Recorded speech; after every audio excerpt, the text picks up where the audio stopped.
Hello, everyone, and welcome to our second breakout session. And this one is all about prompt engineering. My name is John Monroe, and I'm the Director of Content at GovLoop. And this afternoon, I'm also your moderator. Thanks so much for joining us. And if you've done any work at all with generative AI, you know how challenging it can be to get the outcome you want. Often it all comes down to how you ask a question or give it directions. And that's the art and science of prompt engineering. And that's the focus of this session. You'll learn how to craft effective prompts that enhance productivity, streamline communications, support data-informed decision making, and so much more. But first, we have a few housekeeping items to go over. And if you've been around today, you know all these, but let me just make sure. So first, we do have a lot of additional resources available for you to download, including the slide deck, and you can find that in the resource tab at the bottom of the screen. If you'd like to use the closed captioning feature, just look for those closed captioning icon also at the bottom of your screen. And of course, we hope you don't have any technical difficulties, but if you do, send a message through that Q&A tab, and my colleague Andrew will help you out. You can also use that tab to ask questions of our expert, and feel free to submit your questions at any time during the presentation, and we'll get to them at the end. Also, we have an open chat available for you today where you can interact with other attendees. And this is a great way just to, chat with folks, see what they're hearing, see what they're thinking. So please don't be shy. And by the way, if you miss anything, if you have to step away for any reason, don't worry. Tomorrow, we're going to email you a link where you can watch the entire event, including the session on demand. All right. Now, we are giving out a 1 CPE credit for your participation in today's session. To earn that credit, you need to do 3 things. 1, stay and participate for the entire session. And people, that's not going to be hard. That is not going to be a big ask. 2, take all the polls. I think there's 5 of them, so be sure to take all those. And then finally, fill out that post-event CPE evaluation form, and that will get you there.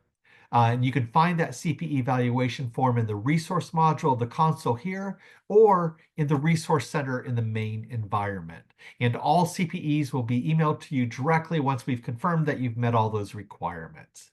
All right. With all that housekeeping out of the way, let me introduce you to our expert. If you are here this morning, you heard her wonderful morning keynote, Sabrina Amjad, who is a senior advisor for Van Bree Consulting. I don't want to get in her way, so Sabrina, the floor is yours. Thank you so much. Appreciate it. Thank you, Andrew. Good afternoon, everyone. Thank you for joining in again if you were there in the previous session. First and foremost, welcome yet again. Thank you for being here. Again, it's a privilege to be in front of you. As you're coming in, and I see a couple of folks that have joined, if you're coming in, please feel free to drop your name. I'd love to know what organization you're representing, maybe your role, and even your email or LinkedIn profile. So you can network just with your fellow peers here on this session in itself, so we know who we're talking to. That'd be great. Well, whether you're in policy, IT, telecommunications, or transformation, what you say next or write next changes everything. It decides what gets funded, what gets prioritized, and what gets trusted. I'm Sabrina Amjad. You heard me speak earlier, but again, founder of Van Bree Consulting, SB approved firm based out of Washington, D.C. I'm ex-Booz Allen, ex-Deloitte, ex-Ernst Young, partner principal, worked across Middle East, North Africa, Asia, Europe, Australia, and Americas. I've spent the last 2 decades, if you will, helping leaders from public sector executives to private sector leaders, Wall Street, government, international organizations, if you will, navigate their high stakes moment in technology. And I've learned that success doesn't just hinge on policy on data or the strength of the solution. Today, we won't be just talking about prompting skills. You may have a little bit of that anyways. It's about harnessing your power, your AI power, to be exact. Because in every high stakes setting, you are going to either trigger clarity or friction with your prompts, momentum or confusion, right?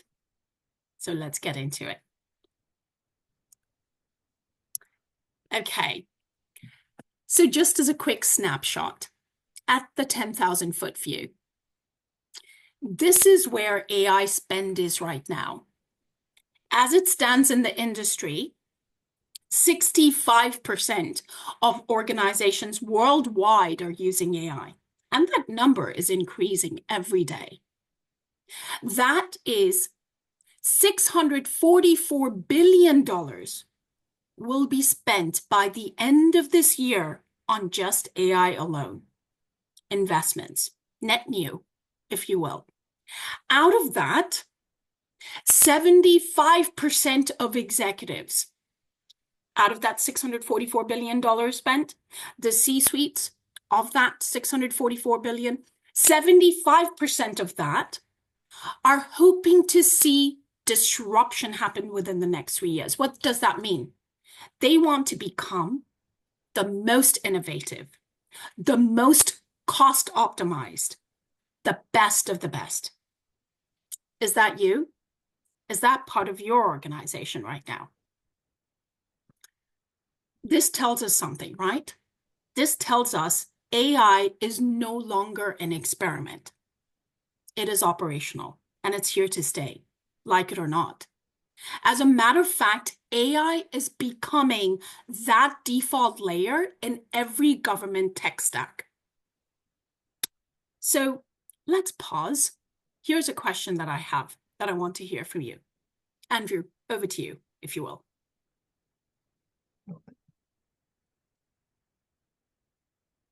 Okay, so the first poll, who thinks AI might eventually take over your role, or at least the front-facing customer experience part of it? So yeah, I mean, this is obviously an issue that is on a lot of people's minds. That's just something we're hearing people talk about every day, that fear of, why should I learn AI if eventually it's going to take my job?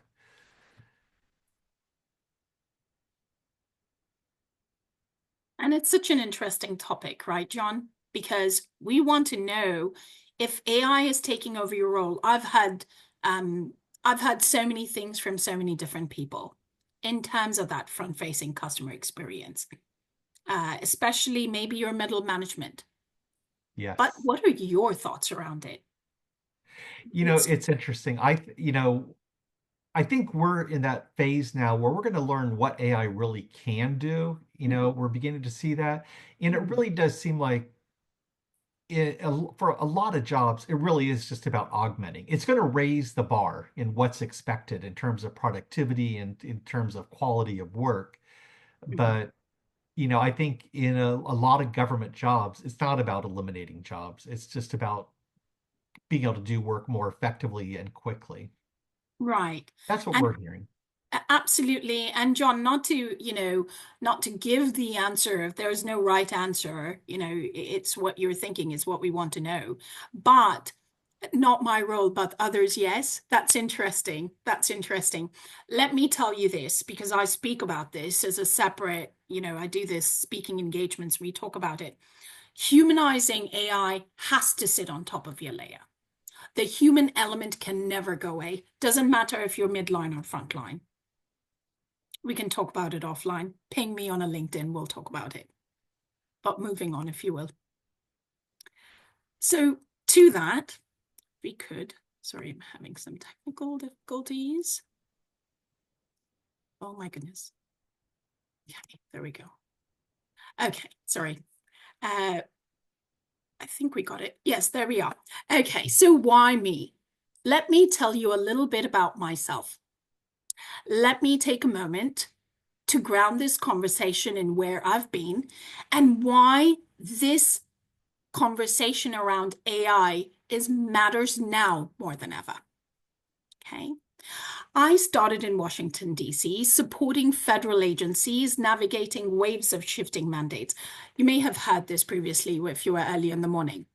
But talking through that digital modernization, when I was helping executives work through how do you go from paper-based processes to automation. I heard a few of you in the chat early in the morning saying you were still going through that. And then when you were actually moving your data to cloud, and then being worried as to what's happening to your data in the cloud, who has access to it, compliance chaos, right? Today, it's the age of AI. But the truth is the pattern has not changed. Complexity is still a given constant. What cuts through? Clarity. Always has and always will. In New York, I worked at the intersection of regulation and customer experience. When we flipped the narrative from internal process to external impact, the shift unlocked faster buy-in, deeper adoption, because people were listening, because how the technology, what the value was to the technology, to the people, and the impact of it was being known to them. I've been at the advent of AI with our Fortune 100 companies, with their C-suites. We've carved out AI methods, playbook strategies within VanBree, some of those which we will share with you today. VanBree is actually working with UK transportation firm that is expanding to 5 different countries. We're working with nuclear energy startups. We're working with AI firms.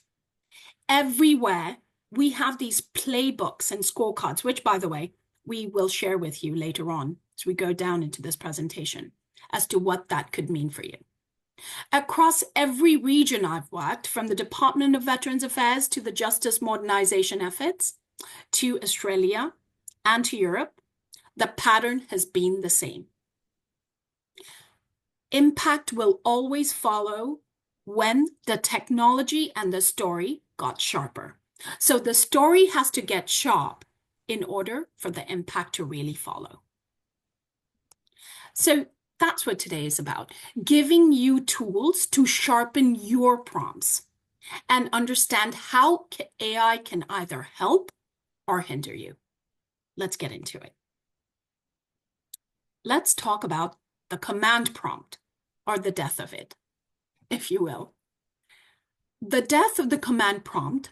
Imagine a federal agency is rolling out an AI-driven benefits chatbot. It's meant to reduce wait times from 60 minutes to under 10 minutes, right? A citizen logs onto your agency's portal to renew their license. They type a question, and the new AI assistant says, "How can I help you?" They say, "Do I still need to come in if my photo's already on file?" The chatbot replies instantly, "Your license renewal requires in-person verification."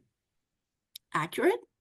Technically, right? But here's the problem. It's missing context. The same citizen qualifies for remote renewal because of a new policy that the AI wasn't trained on yet. And now they have taken time off from work, maybe stood in line, but left feeling frustrated. So when I say the command prompt is dead, this is what I mean. Leaders who only instruct, do this, answer that, will keep breaking trust at scale. But the ones who design context, who teach their AI why it matters, will transform how government serves its people. Because the future does not belong to those who code commands.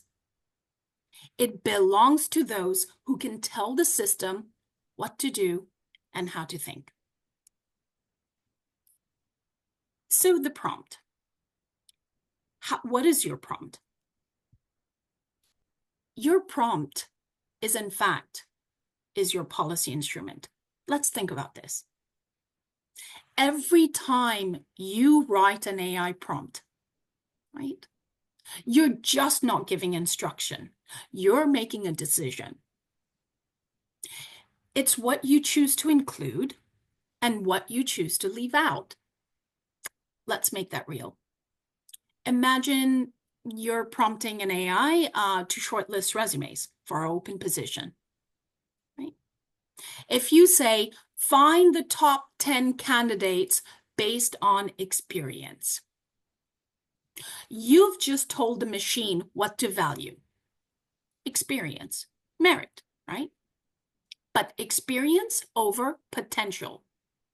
What someone has done, not what they could potentially do. You've set policy without ever writing one or even realizing it. What if you said, find candidates who demonstrate learning, agility, cross-domain collaboration, and growth across roles? That's what I mean when I say every prompt is a micro policy. Think back to your last prompt. What does it say about you? Knowing what you know now, how would you reframe it? Okay, John, I know we have another set of questions because I do want to hear about how they would like to showcase their role with the prompt. All right, let's do that. There you go. Yeah, so how do you use your prompt to showcase your role in the organization? And I think that's so interesting, that wording, showcase your role. Can you kind of give us a little thought on that? Absolutely. So how do you use your prompt to showcase your role? So that means, and we'll go, deep dive into this a lot more as we go into the slides, but your role when you are using AI as a thought partner, the questions you're going to ask AI tool should benefit your role, should portray your role, should be every meeting you're going to, every debrief you're going to, every status call you're attending. You should be showing some sort of thought leadership. That is what that AI tool is supposed to help you with. This is how you showcase your role, if that makes sense. Yeah, got it. Got it. All right, here's what people said. To shape perspective and influence outcomes. Great answer. That's exactly it. That's exactly it. That's fantastic. Great. All right. Okay. So let's talk about when you're actually creating. Oh, there we go. Did I go back? There we go. Okay. The prompt engineer. The prompt engineer versus the prompt strategist. Now we're moving from being just prompt engineers to being true strategists. What does that mean? That means we're moving from what can this do to asking, what does this mean? A strategist will say, what am I changing? What am I making easier? Who am I trying to influence? How do I do that? When you start prompting, when you use an AI tool, you start initially with the operational layer. This is where you're automating tasks. This is your most basic form of how you use your AI tool. We focus on emails, summaries, maybe creating reports. It's useful, but it is limited. Then, when you move to the analytical layer, AI isn't just doing. It's helping you connect dots across systems, patterns, or people, and connecting with data from different parts of your department or other parts of the world, even. When you move to the behavioral layer, this is the tipping point. Now you're shaping choices, tone, or even trust. That's when AI becomes your thought leader. It becomes your superpower.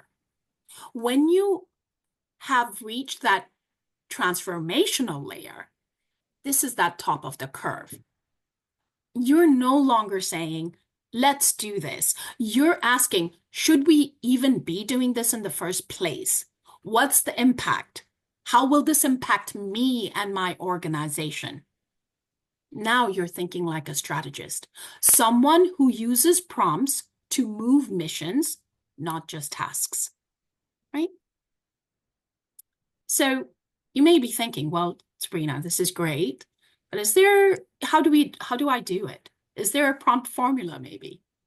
There is, if you use it to some degree, but you have to use it the right way, right? So let's make this real for a moment.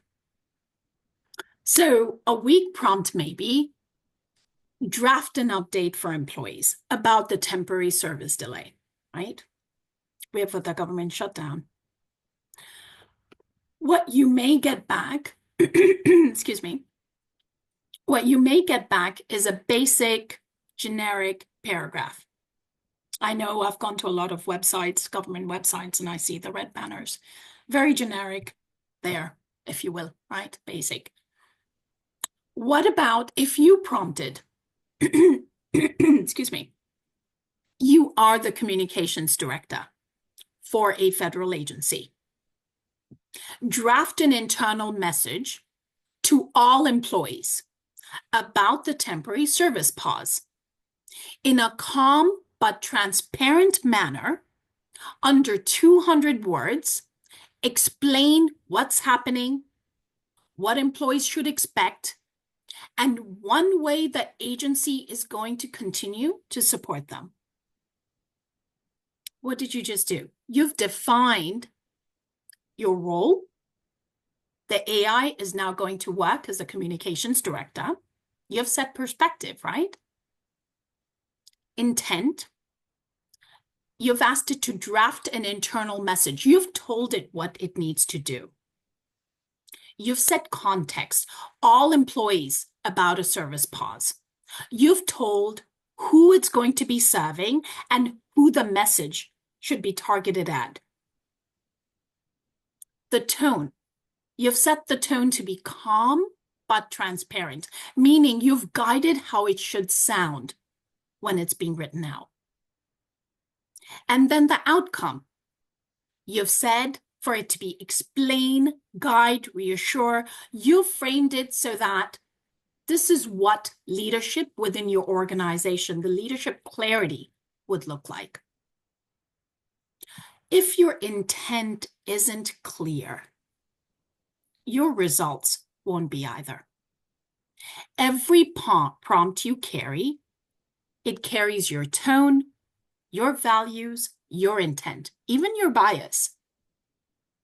When leadership writes vague prompts in a crisis, AI echoes that vagueness. But when leaders write with context and compassion, AI will amplify that trust, right? So what are the type of prompts? Remember, and most of you may know this, AI has been around for more than a decade, maybe even more than two, if you will. You have Hey Google, you have Alexa, don't want to say it too loud. I've got one sitting right in my room. You've got the navigation websites, right? We've had it for different shapes and forms. And I've seen while working around the world that how you use your AI says more about your leadership maturity than you know. It says more about your maturity than your technical skill, in fact. AI will never replace public leaders, such as yourselves.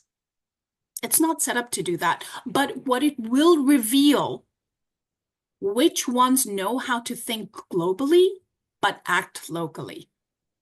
And that comes with the types of prompts you use. Let's dig into it. Efficiency prompts. This is the easiest. This is one everyone starts with. Summarize the memo, create a meeting recap, clean up this draft. It won't change what you do. It changes how fast you work or how fast you do it. Leaders who stop here will save time, but they're not shaping or changing any outcomes, right? Now, influence is where the human side of AI shows up. These aren't about speed. They're about tone. It acknowledges frustration and explains the next steps. It's built-in empathy, if you will. When you use influence with inside prompts, well, this is where leadership gets really real. For example, when you say, analyze this housing backlog and identify which 3 factors impact citizen wait times. That's decision intelligence. When you use AI as a thought partner, it's becoming an input to your decision-making process. How you leverage AI in your role can show if you're just reacting to it or if you're leading the change. Okay, John, I know we have another set of questions, so I'll hand it over to you. All right. So when uncertainty hits, whether it's budget, systems, or staffing, what kind of communication does your agency default to? Talk about that. Talk about that idea of an agency defaulting. Kind of say more about that. Well, what kind of communication? So, when we say default, it's what do we feel really comfortable with? So, what is that outlook of that agency? We wait until everything is known, we're safe, we focus on, hey, this is what's working inside, we'll get back to you in 2 to 3 business days. Or we say, hey, we recognize that we don't know everything, we're working on it, we understand you're going through X, Y, and Z. Let us come back to you. And if you have specific questions, these are the type of office hours, webinars, things that we are setting up for your benefit. And I'm Right? guessing this is really kind of a cultural issue. Does this come from the top? It is definitely, it's something that definitely comes from the top, if you will. It comes from the thinking of how do we drive that culture? We talked about culture in the beginning, that culture mindset on how our organization reacts to messaging outward. How are we going to build empathy and build honesty and transparency and even accountability to some degree? And AI can help with that, right? It can do that, but you need to build in that tone. You can't just say, well, this is where the toning, the values of your organization kind of shows through. It's how you train it. Got it. Great. Interesting. So it is we send a safe, we're working on it message. That's interesting, isn't it? And we balance transparency with empathy. I like to see at least it's in close second, but we'd like to see that in the first, if possible, right? And we need to be able to do that with AI. So let's move into it. So how do we engineer that trust? How do we build credibility? Let's talk about the techniques here.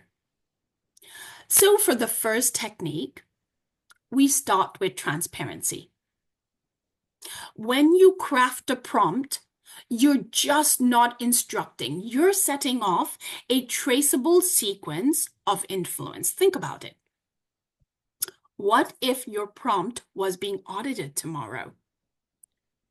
Would the reasoning behind it make sense to the public you serve? Remember, we are coming into an age where transparency is no longer about open meetings or FOIA compliance, right? It's about the integrity of your digital instructions that you have left behind that have explainable intent, because they can come back and look at that, right? And when you want to humanize your data, when you want to build your empathy into it, you have to build prompts around lived context, meaning citizens in crisis, staff under pressure, communities behind that data.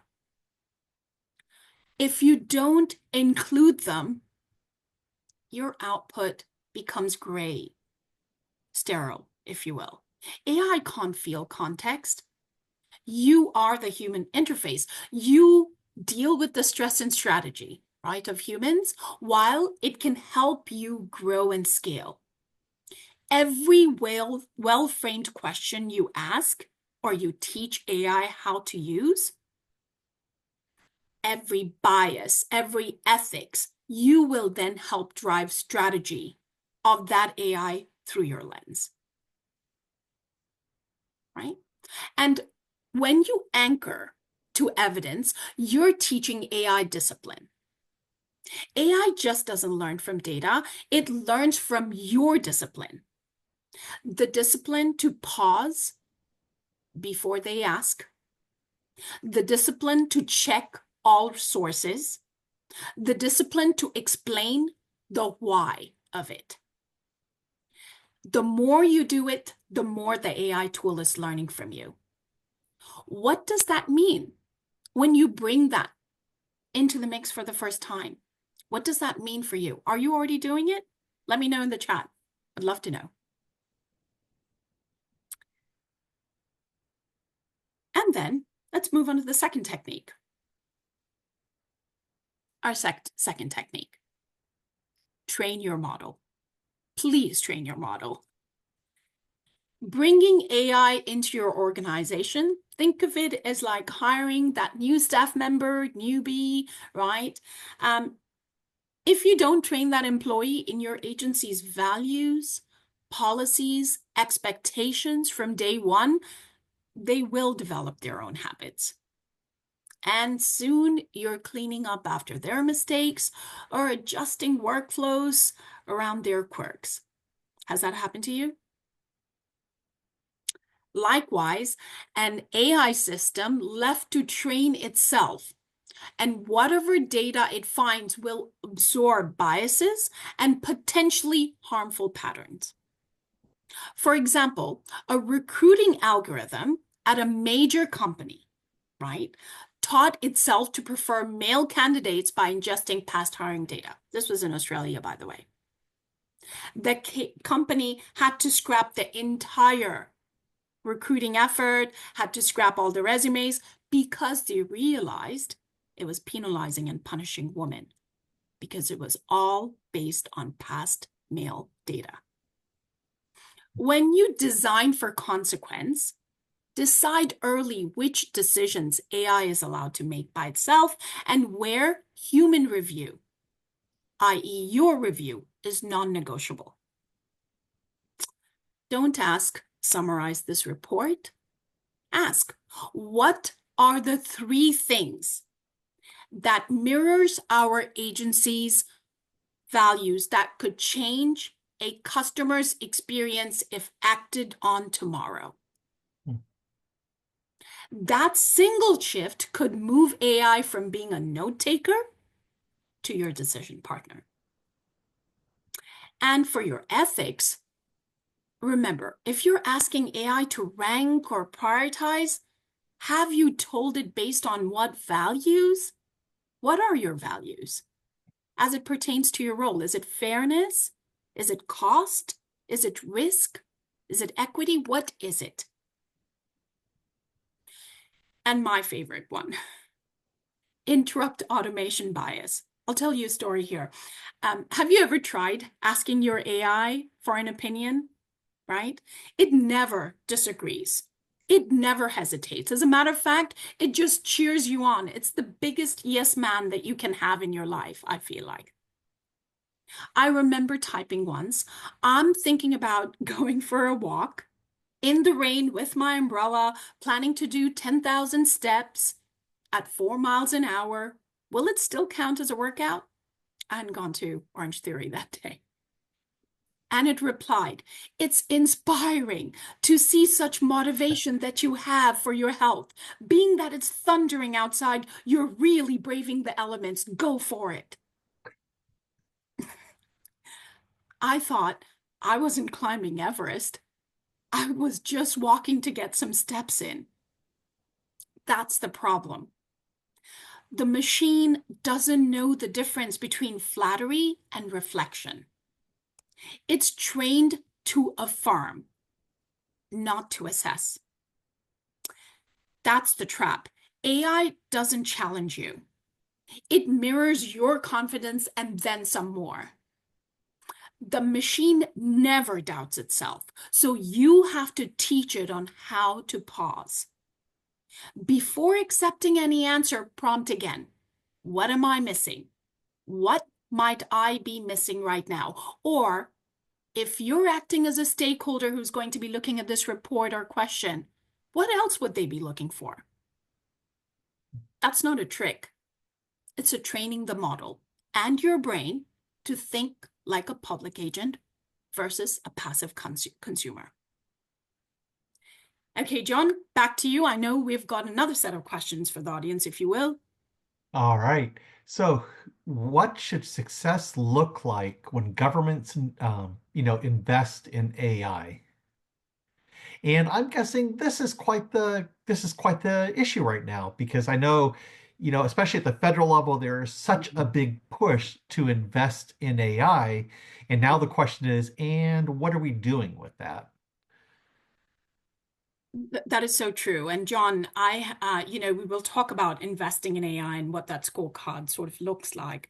But this is sort of us getting a viewpoint in terms of what does success look like? We know there's $644 billion spent. We know the US government has spent a lot on AI in itself. But per organizations, for the audience here today, what does that success look like? What does that look like in terms of where they sit, in terms of what does AI mean to them, right? And their departments, if you will.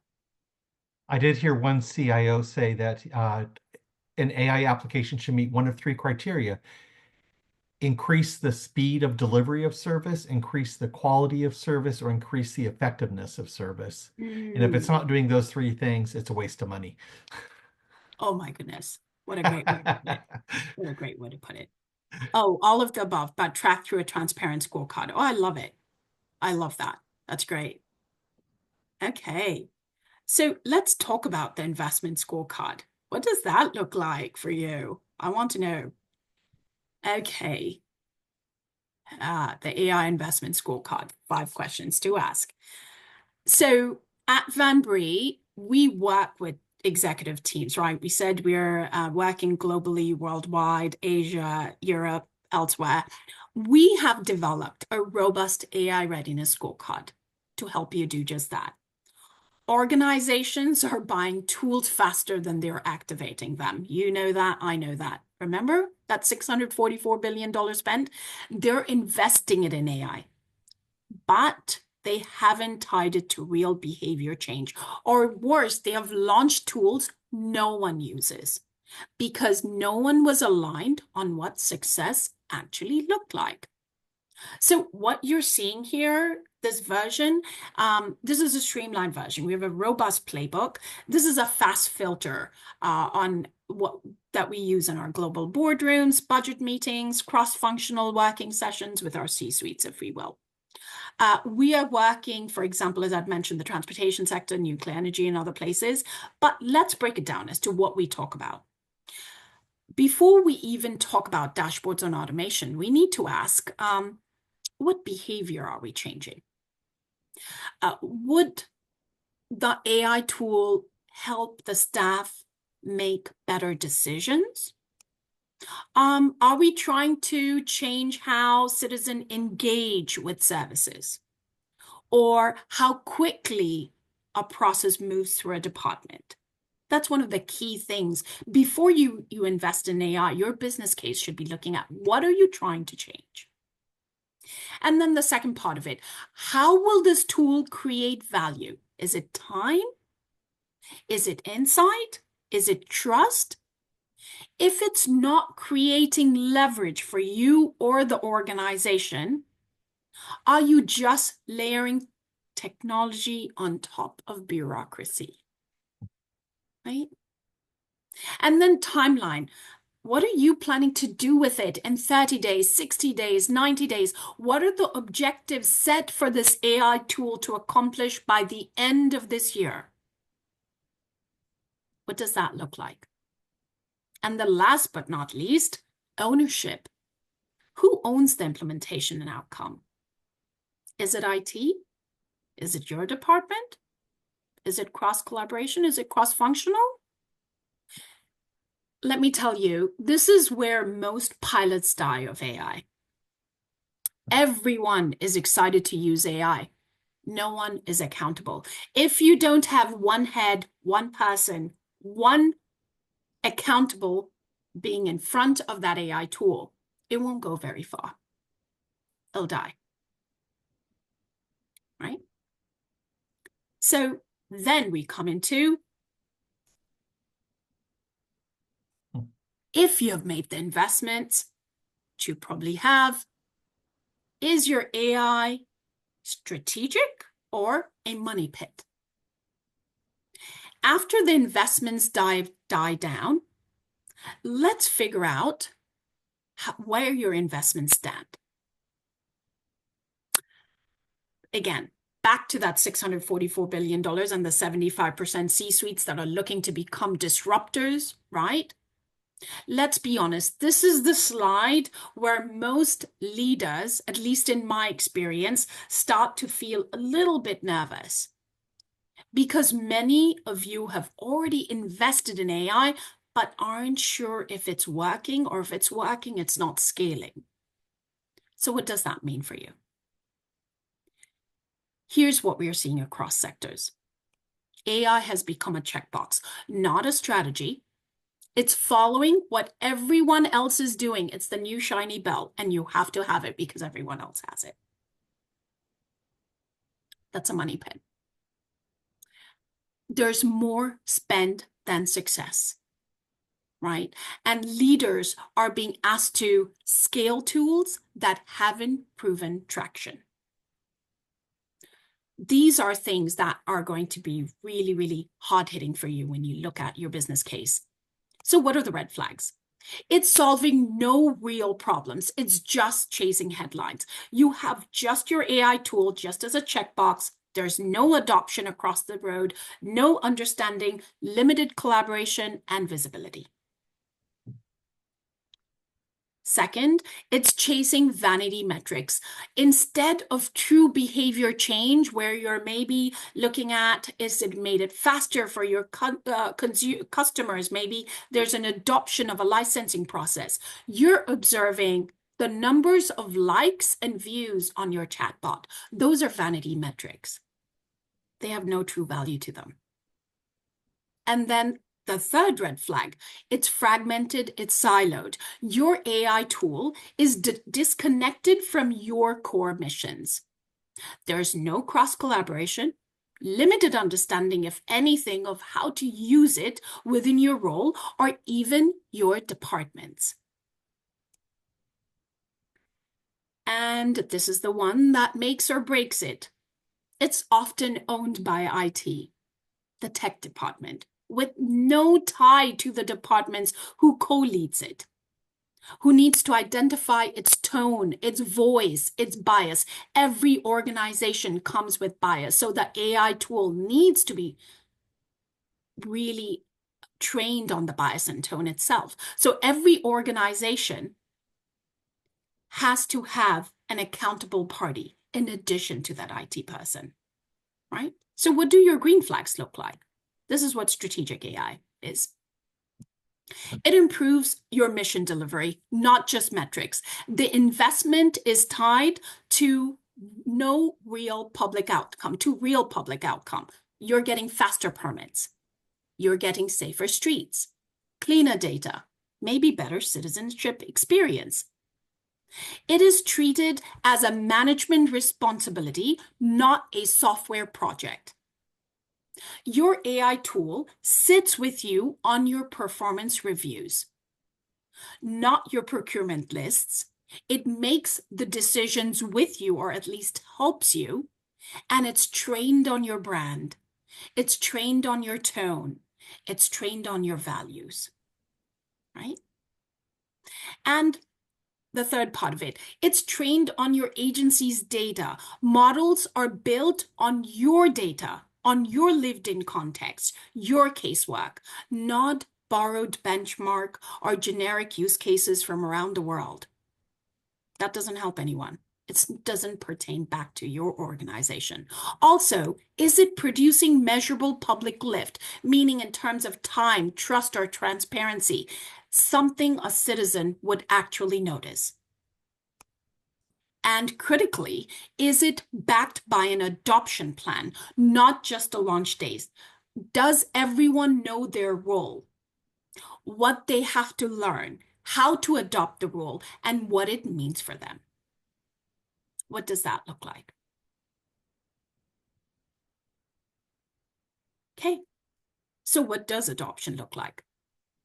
What you're looking at right now, the AdCar tool in itself, this is what we use at Vanbree to really go through and understand how an AI tool is adopted within an organization. If you're familiar with AdCar or ProSci, feel free to put it in the chat as well. We'd love to know who we have for our ProSci partners here. But Vanbree, we have tweaked this AdCar to kind of fit in how AI is adopted. Let's go through it. Awareness. I've heard about the AI tool at a water cooler conversation, but it's not going to impact me. It's so different from what I do. I know it's the next thing we're chasing because we always do. It's here. I've heard about it. That's awareness. Desire. Okay, I've heard about the AI tool. I know it's going to be coming down. I've heard about it at my skip level meetings. I've heard about it from my department head. It's definitely coming down. Is it going to impact me? Is it going to impact my team? Am I going to lose part of my role? Am I going to have to learn more, do more? Am I going to have to learn a new tool on top of all the other change initiatives that are on my plate? What does it mean? Desire. Knowledge. Okay, it's definitely coming down. It's going to be deployed in 3 months and it's going to sit with me. I have no idea how to use this tool. So I'm going to try to learn about it. Let me know, even in the chat, if you know what the 70-20-10 rule is. 70% of the time, this is how you train yourself. You fumble your way through it, as I like to call it. You find a tool, you find Perplexity, ChatGPT, whatever it is, Claude, you find and you fumble your way through it. You learn it. 20% of the time, addition to that, 20% of population will actually check on their peers and say, hey, you know, peer, I know you have already used this tool. I don't know how you're using it. Could you help me? Or, hey, Mr. Manager, I know I'm supposed to be using this tool. Can you tell me what I'm supposed to do with it? Can you help me learn this tool? You're already using it 20% of the time. 10% of the time, you come to summits, i.e. the Next Gen Summit, like you're doing right now. The 10% population, these are the thought leaders. These are the folks that are going to rise to the top. These are the folks that are going to learn from an outside source, come back and provide more information to their team members. Applaud yourself on the back, you're part of that. When you go into that knowledge and you have it, ability is where you sit and you say, well, I use the AI tool. It helps me at my job. I'm not going to make it as a conversation point during my dinner time with family. It's there. It's like Microsoft. It's like Excel. It's like PowerPoint. I use it. It's okay. That's ability. When you go from ability to reinforcement, this is your leaders. This is some of you who rise to the top, who actually take pom-poms in hand and you run down the halls screaming on the top of your lungs, this is the next best thing since sliced bread. Only a few of you will do it. And some of your leaders will do it. This is what gets the attention of that tool in front of the people for the value it shows. This is our adoption curve. So with that, John, I will pass you over to the questions, which I know we're talking about agency and their adoption. Yep. So where would you place your agency on this adoption curve? I mean, it seems like, it's what, 2 years, 3 years now where this really became a thing. What's your sense of the curve? How steep is that curve proving to be? Oh, John, that is such a great question. A lot of folks are still, believe it or not, even though they have AI tools, they're still in that awareness to desire because they don't know how to use it to the best of their ability and to how really harness it for their roles.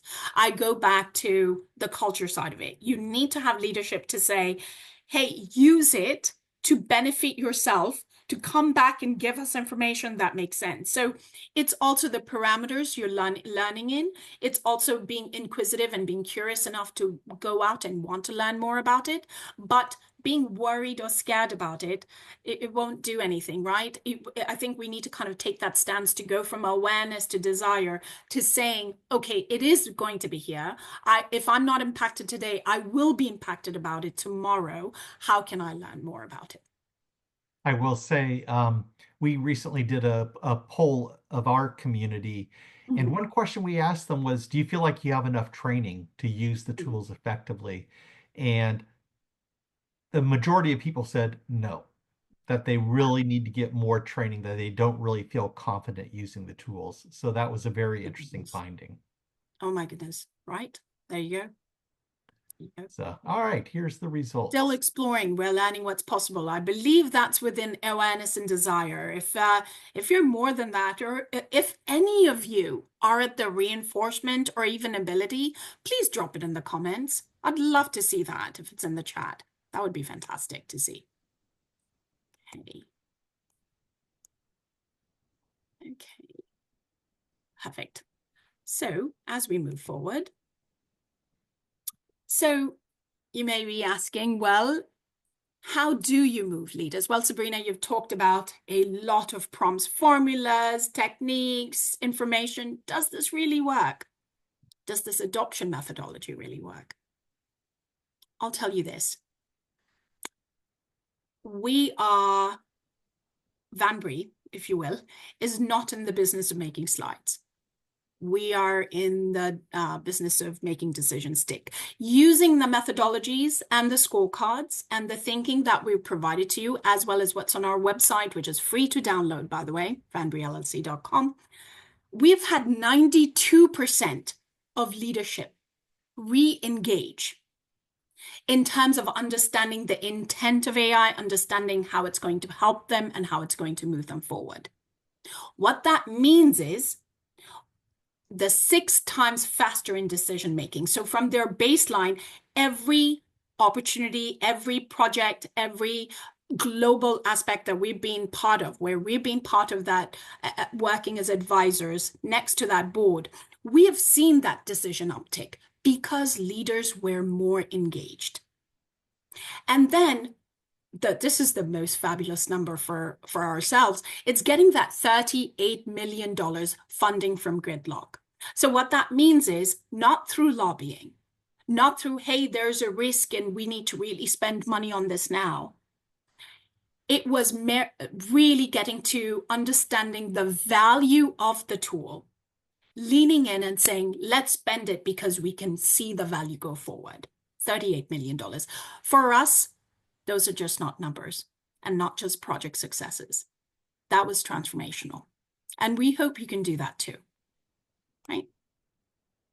So this is my challenge to you, right? If you were in my earlier session, you know I like to give a challenge, so I'd like to give that to you as well.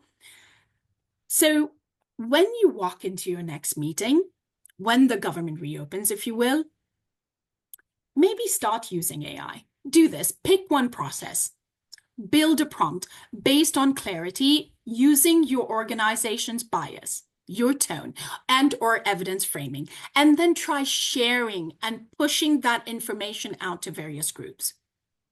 Maybe use it for your next leadership debrief. See what happens. Deliver like the stakes are real because they are, right? Now, I want you to track the response. Do you get faster feedback? Maybe sharper engagement?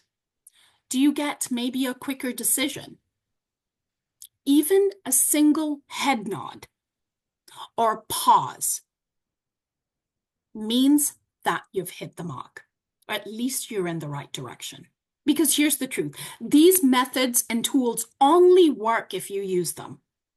And when you do, your use of AI will set you apart from your peers and will become your performance leverage. This isn't just writing AI prompts. This is you getting through your career and really, really making sure you're powerful at that. And let me leave you with this. In the government or beyond, the bias and tone you teach your AI becomes your legacy, like it or not. Change the room. Take the complex and make it clear. Take the scattered and make it strategic to the best of your ability. And then try to shape the future. Treat every presentation like it could shift something big, if you will, because it can, right? Whether you're presenting to your leadership, maybe an internal committee, or maybe to your executive board, speak like the stakes are real. And of course, become that voice, because when you master this tool, you could change the entire dynamics of how performance stops being an effort. You're going to be known as that thought leader in the room. Now, as I've mentioned, right, if this message and if these formulas and thinking has resonated with you, we've built something for you. It's called a Van Brie presentation and activation playbook. Remember that 90% of disengaged leaders or the $38 million installed funding? Well, use that to your benefit. Use the executive 5% brief to craft your next update. Use the human friction map that shows you, that tracks a stakeholders through your adoption journey. And then bring in the call to action slide, showing what you can do with AI prompts. They're free for you to download. But if you haven't heard anything that I've said, I know it was almost getting to be 3 o'clock in East Coast. So I know it's late in the day and I hope you've had your second cup of coffee. If you haven't heard anything that I've said today, please stay with me on this. I've said this earlier in the keynote and I'm saying it again. In these crazy times where everything is in flux and we don't know what's going away next and what's coming back and how it's going to impact you, please know you don't have to go it alone. If you're in complex change setting, or you're facing pressure, or you just need to reframe fast on your AI or whatever that may be, please reach out. We are in the DC, Maryland, Virginia area. I'm currently in the Vienna area, if you will. We want to do something for our government peers. It's completely free, by the way. No pressure, no prep, just come as you are. We know the churn in government is very real right now. Maybe use us as a neutral third-party voice when internal dynamics are shifting your thoughts on AI or culture, whatever that may be. Clarity when decisions are feeling foggy. Or maybe you need a little bit of leadership relief, so you leave feeling lighter, more focused, and ready to lead forward. Because when leaders like you have the right tools and support, change doesn't just get talked about, it gets done. Thank you so much for your time today. I hope to get to know each and every one of you. Back to you, John. Thank you. All right, great. And so we do have one question about where can they find the Van Brie presentation, and will that be on the website that's linked here? Yes, so it is on our presentation. The presentation is linked, I believe, on the next gen as well. It will be there tomorrow, this presentation in itself, but we can also link it onto our website, and we have the documents for you to download, which are the free templates, if you will. Excellent, excellent. All right, well, we are out of time. Sabrina, thank you so much. This was so wonderful. I actually feel very inspired. I realized there's a meeting I missed yesterday, but it was recorded. I'm going to ask it, what were the topics where there was a lot of consensus? What were the topics where there was not consensus? And what were the topics that got the most discussion? I'm going to see what I get out of that. So thank you for that inspiration. Of course. Of course. All right, so I do have a few quick. Oh, I want to thank our 2025 Next Gen Partner Alliance. Without them, this would not happen. So thank you to all our partners. Okay, a few quick reminders before I send you on your way. First, don't forget to fill out your CPE evaluation form. If you haven't done it already, please head to the exhibit hall. Check out our amazing booths. There's lots of good stuff there. And then finally, up next, we have our closing keynotes, which begin at 3 p.m. Eastern, and you can access those sessions in the Sessions tab of the main environment. So thank you all for being here, and we'll see you over at the closing keynotes.